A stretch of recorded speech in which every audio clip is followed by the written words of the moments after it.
If you support Grums or follow Grums, and their Discord, by the way, is pay only where he said this, for the subscribers of the Patreon, he said, I will ban you if you support Grums. You cannot support both Grums and Second Wind.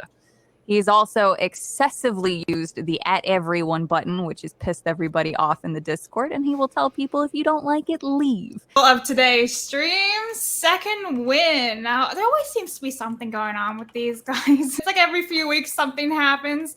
But the gist of it is that yesterday an employee actually resigned from Second Wind group, I should say. Sorry. And this is what they said. When I joined Second Wind Group, I was under the assumption that we were forming a team of creatives with equal value and equal say. Individual creators would oversee their personal series, and the group would decide how to run the business together. It is plain as day that we have recreated the toxic corporate environment we abandoned, led by a petulant wannabe CEO who overspends, overpromises, underdelivers, shows division, I should say, tarnishes our image and asserts his creative vision, or rather creative blindness, and sabotages anyone's attempts to correct him while he fails his most basic duties, enjoy rides around the world, clout farms, and expects the community and Yahtzee to foot the bill because Nick Calandra takes our YouTube revenue and makes us undesirable for sponsors. It is beyond incompetence. That is like the biggest I've ever seen in my life. Damn. Yeah. Then it goes on to say, Nick Calandra operates in bad faith to serve his ego, and this group lacks the attitude and process to appropriately deal with inaction and inability to deliver the core capabilities of our roles. The board of directors lacks a knowledgeable enough majority to see through even the most basic Google searchable errors in Nick's farcical directors and use their personal feelings and a substitute for information even when presented with dumbed down versions at their repeated request. The rest of the owners have little knowledge of what's going on, and I don't fault them because that's the whole point of the culture of isolation. There aren't enough leads at once thinking there's a problem. The rest don't know of the problems, therefore there are no problems. All of my personal attempts to make Nick see reason are ignored. All of my attempts to make the leads aware of Nick's behavior are brushed off with minimal action, and all attempts to raise concern over systemic issues with leads are put off until the problem occurs. I refuse to be subjected to this behavior any longer. I believe that I have done everything in my power to address this issue for over 6 months, and I want no part in preying on the community's goodwill and Yahtzee's hard work simply because we can't run a business. At this rate, we don't deserve to run a business. Consider this my formal resignation, effective immediately. Not even a 2-week notice. Out. Dipped. Out. Done. Yeah. That's how you do it. And someone else left too. Notice. Yes, so I have that one right here.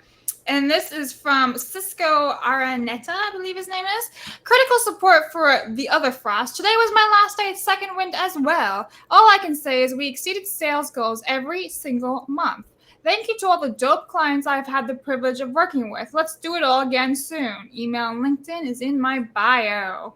Well, based off of the public behavior of Nick, this is not surprising. He's the individual who was obsessed with writing a hit piece on Grums that never came to be. He said you have to attack an individual's financial source to get them to stop. He said in Discord, if you support Grums or follow Grums, and their Discord, by the way, is pay only where he said this, for the subscribers of the Patreon, he said, I will ban you if you support Grums. You cannot support both Grums and Second Wind. He's also excessively used the @everyone button, which has pissed everybody off in the Discord, and he will tell people if you don't like it, leave, even though he's not the reason why anybody's in the Discord. On top of that, we've seen him brag before about driving expensive cars in Vegas on a trip that was probably spent on company dollar because he was complaining about a fucking flight and his flight being delayed, and then he's doing all this shit. So it is not surprising in the least bit. It's a shame other people have to work with that, but that's what happens when you have shit leadership. Yep. Wow. So to follow up with that, sorry, Mike. She's cooking. Yeah. Letting her cook. Yeah. Yeah. Yeah. Fuck So to Nick follow up Calandra. with that, Second Wind has responded back to the first resignation, saying, "We're sorry that the other Frost has chosen to resign from Second Wind. He was a valued member of the team and will be greatly missed. We all hope will continue to make great content such as Cold Take for his own channels. As a member of a co-op, he was always free to leave if he felt his goals did not align with the rest of the team, and we all wish him the best in his future endeavors." And then Savvy's like, "Do you refute the claims made by Frost?" To which no response, oddly enough. Interesting. Yeah. My But favorite part, if you go back to their tweet really quickly, so the second paragraph is the worst thing that they could have ever written. He was always free to leave if he felt the goals did not align with the yes. rest of the team. hmm When you make a statement, when an individual comes out swinging saying there's fund mismanagement, toxic workplace environment, one would assume that Frost then would be for fund management, for a healthy workplace environment, for people understanding their roles. So I guess it's Second Wind, they value none of that. I guess not. But so Dev actually sent me some things, and I want to share them. And I think he might be onto something here. So first of all, he thinks that Nick Calandra is addicted to social media and constantly putting his foot in his mouth. And he's not wrong, because Nick's basically saying it himself. Crazy how quickly this app can become addictive and lose your self-control of seeking it out when you get wrapped up in the drama of it. But took the time, put the phone down, muted and blocked what I needed to, and recentered. This is a grown man in his 30s, by the way, 30s or 40s. Yeah, Grown ass man. I think he's got some issues here. But what's really interesting, and Deb also sent me all this stuff, was they had released their financial report. So this financial report is from July 8th. And so here's all the numbers. But then Frost went and he leaked the salaries. And if you look, Nick, now we're assuming this is on a monthly basis, got paid $8,000. He was number 2 on the monthly salary, which is very interesting considering all the stuff that Frost just said about him. Yeah. I find that ironic.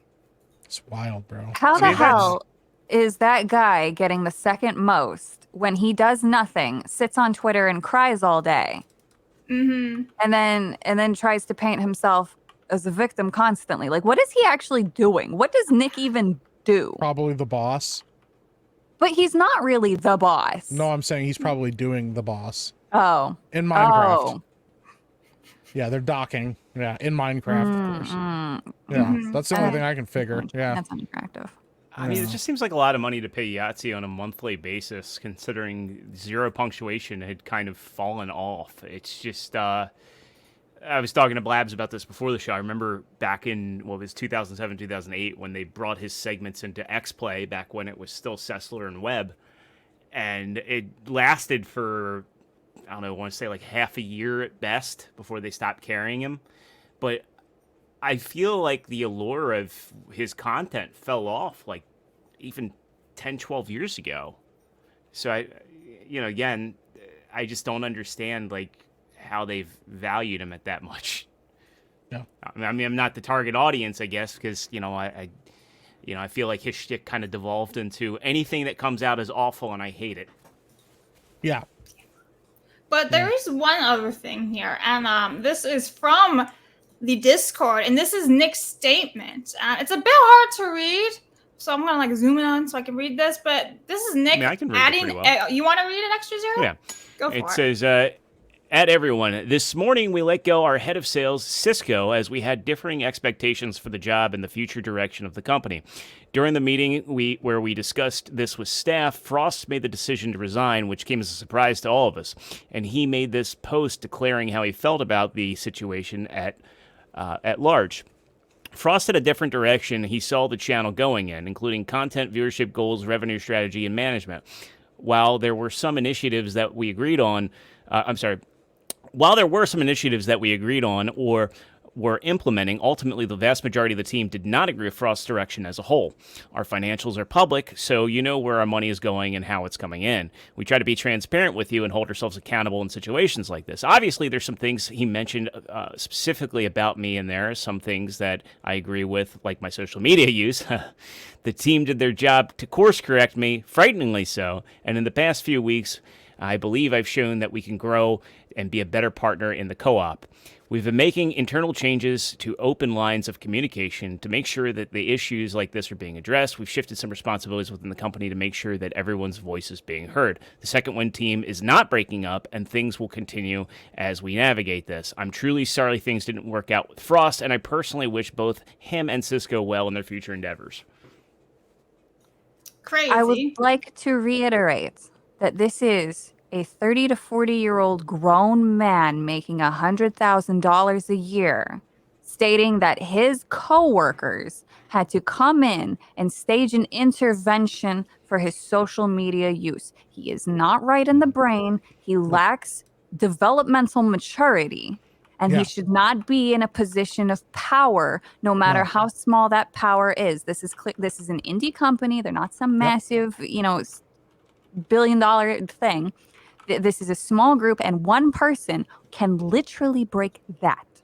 Yep.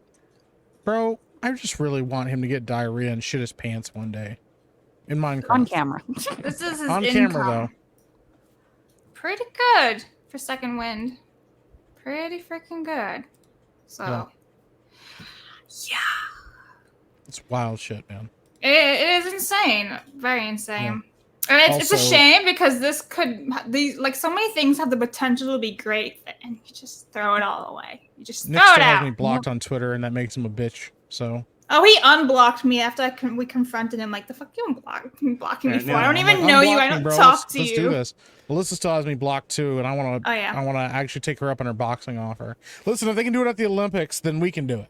Yeah, it won't be domestic violence. No, now, I will say, looking at it's a Second sanctioned Wind boxing match on Social Blade, it looks like as of this morning they had a 1,000 subs drop. Damn. But they were again. I don't know what they're bringing on the back end. I saw some comments in the chat saying that Yahtzee still pulls in numbers. He has his fan following, and I guess that is a fair thing to say, because I still watch Angry Video Game Nerd, and sometimes I'll have friends go, "Oh, you still watch that?" I do at least see that James pulls in numbers, but looking at their Social Blade, it looks like they pull in an estimated 9,000 to 143,000 a year. Under how many subs do they have? They had like 400. Yeah. So it looks like they went from 445,000 down to 444. Still respectable numbers. But are the views there? Do they? How do they bring in any extra revenue? Do they have lives? Do they have supers, direct donos? Chats are saying Yahtzee still pulls in about 200,000 viewers or views. So.